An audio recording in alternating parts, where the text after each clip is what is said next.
This afternoon at the Eisenhower-Johnson tunnels. Just east of the tunnels, CDOT has closed one of the eastbound lanes of I-70.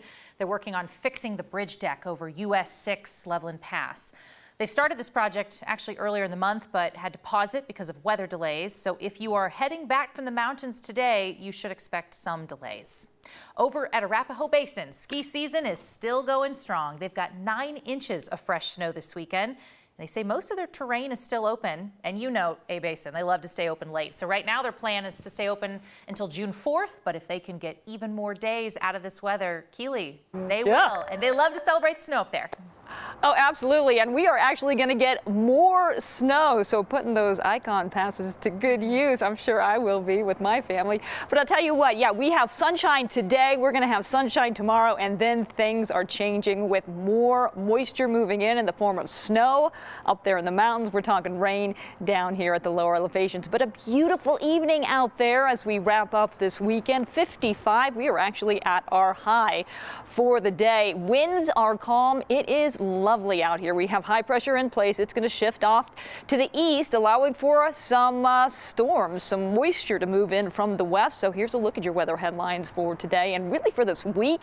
Cool and increasing clouds tonight. Tomorrow is going to be warm and calm with some isolated showers moving in tomorrow afternoon. But then things change as we head into Tuesday and into Wednesday. A potent storm arrives and brings us again not just inches of snow up in the mountains, but feet of snow in some areas and lots of rain down in the lower elevations. We're talking a widespread rain event. Cool and calm tonight, increasing clouds, overnight lows dropping to about 34 degrees. Isolated afternoon showers tomorrow. 63, going to be one of the warmest days of the week. I want to show you this shot again because on Tuesday, this is going to be a different scene.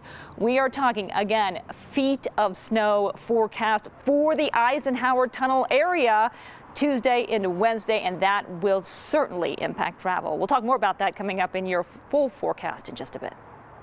Keely, thank you. At least 17 states are now calling on the feds, demanding a recall in some Hyundai and Kia models that are lacking technology that prevents theft. The companies offered free software updates to fix the problem on more than 8 million cars, but the attorneys general in many states say that is not enough. They want a recall of all the affected models. For some owners of these cars, their car was stolen before they could even do anything about it. 9 News reporter Jaleesa Irizarry shares with us one family's frustrations. Off of a busy road, find a problem stuck and idle. Arthur and Patricia Owens, yes, very frustrated, are in the middle of it. I just don't know why people have to steal other people's stuff. Get a job and earn your own money. Earlier this month, the Owens drove to DIA from Nebraska to fly out for a trip. They paid to leave their car at a nearby hotel. They came back to a surprise. I told my husband, I said, our van is not sitting there, it's gone. I said, what? Yeah, our van is gone. The Owens were given surveillance video they say shows someone getting into their 2015 gold Kia Sedona. Within 3 minutes, someone left them stranded 3 hours from home. It was just, how are we going to get home and how are we going to get our stuff that was in it? And didn't know what to do. It's time these companies go all in and take every effort to protect consumers and give them the technology they deserve. Democratic Attorney General Phil Weiser says Colorado joined more than a dozen other states last week, urging the federal government to recall millions of Kia and Hyundai cars because they're too easy to steal. Even with the recall, what are they going to do for the people that have already had their vehicles stolen and don't get them back? That's a question this family and plenty of others want answered as they pump the brakes on any overnight stays in Denver. Next time we fly to Florida to see our daughter, we just get somebody to take us over. We just leave our vehicles at home.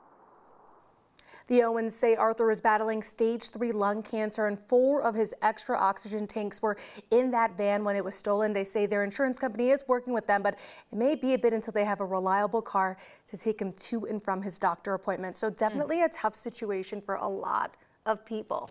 And it's not just the car that's stolen, but to your point, it's what's in the car. It's paying for the insurance to repair the car or buy a new car. Cars are so expensive right now. It's just a domino effect for these folks. And it doesn't happen overnight, right? These things take weeks and months sometimes to replace, depending on where you are and how your insurance is handling the situation. So you're kind of stuck in this holding pattern until then. pretty frustrating for a lot of people. It is. Jaleesa, thanks for sharing their story. So tomorrow, Denver City Council is planning to hold a public hearing about whether to demolish a home, a very old home in City Park West. The house is 120 years old. The same architects who designed that house also built Union Station. The group Historic Denver says not a lot has changed since that home was built, including its original features, and it's still in good condition. A real estate developer wants to demolish the house and build something else there, but neighbors now want the city to step in and preserve that building's history. Historic Denver believes that it should be saved. We are taking our lead from the local community. We bought it. We did a lot of research on it. It wasn't considered historic. Now all of a sudden that we want to demolish it and develop it, now all of a sudden it's historic. So tomorrow, Denver City Council will consider applications to designate that building as a landmark, which would save it from being demolished. This Wednesday, the state will release the matches for the Universal Pre-K program. They planned to do this last month, but the state says so many families applied and so many providers were interested that they needed more time to do this matching. So since the application launched back in January, more than 29,000 families have signed up, along with more than 1,800 providers. This program will give kids 15 hours a week of pre-K the year before they start kindergarten, and this all starts this fall. This summer will be the last one for Bandimere Speedway out in Morrison. The Bandimere family announced this week they agreed to sell that land and the property. The Speedway opened back in 1958. And now the Bandimere family says they're looking for another location where they can build a whole new facility. They hope the hiatus will be short so they can continue their drag racing here in Denver.